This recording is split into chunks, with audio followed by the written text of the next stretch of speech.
دا ناس به وي یو څوک به خبرې درته کوي ته به په شي باندې سر به دې نه په خلاصېږي بیا به پوښتنه کوي تا څه خلکو به خبرې ته کړي تا به وکې ورکړې هغه به دې یېري او هېڅ به هم نه بولي دا د اړیکو پیدا کېږي بل دا معاشره کې خاندانی مشکلات جوړېږي د ورور سره په مشکل اخته د اکا د زوی سره په مشکل اخته د اکا سره اخته دا ټول لامل د دې ګرځي ان تر دې چې زموږ علما لیکي چې د خپلې ښځې سره به په مشکلات اخته وي د خپلې ښځې په نظر کې د خپلې ښځې په زړه کې به د ده د یوې روپۍ وقار هم نه وي ان تر دې چې په نتیجه کې بیا طلاق سره مخامخ کېږي د مېرمنې مکمل اعتماد د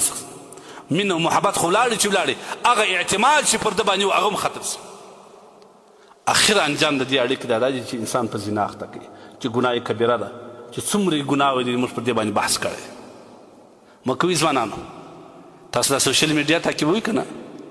دلته اوس کوم حال شروع والله بالله د سړي زړه پړچوي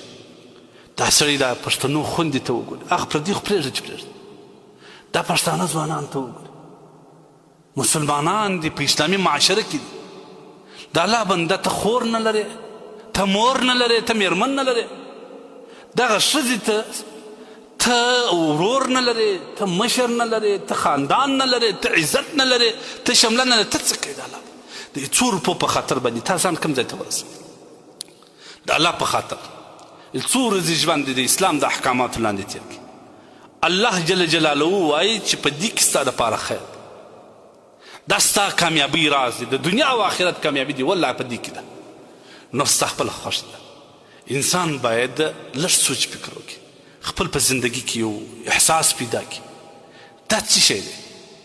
د 5 منټو خواهشاتو دپاره دې 2 کاله رابطې جوړولې د الله تبارک وتعالی په نافرمانۍ اخته وې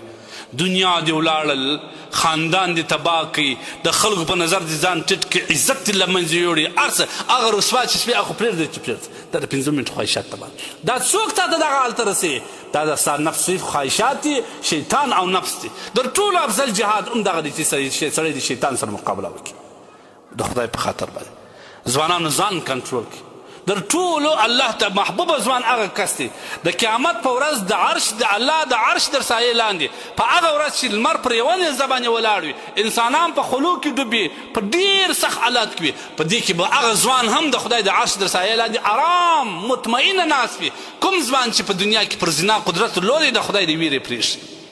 کوم ځوان چې په دنیا کې د ښځې سره په رابطې او په تعلق جوړولو قدرت درلودی خو د خدای د ویرې په خاطر یې پرېښود دا ځوان هم د خدای د عرش تر سایې لاندې ناست تا ته خوند نه درکوي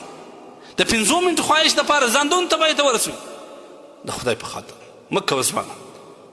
ځان د جهنم د اور لرګی مه جوړوه ځان د دې ذریعه مه ګرځوه چې د قیامت په ورځ خلک ستا د بدبویي څخه عذابوي ځان د دې ذریعه مه ګرځو چې د الله په حضور کې ولاړې الله ستاسو د زنا پوښتنه کوي دا ستا دپاره خطرناک انجام لري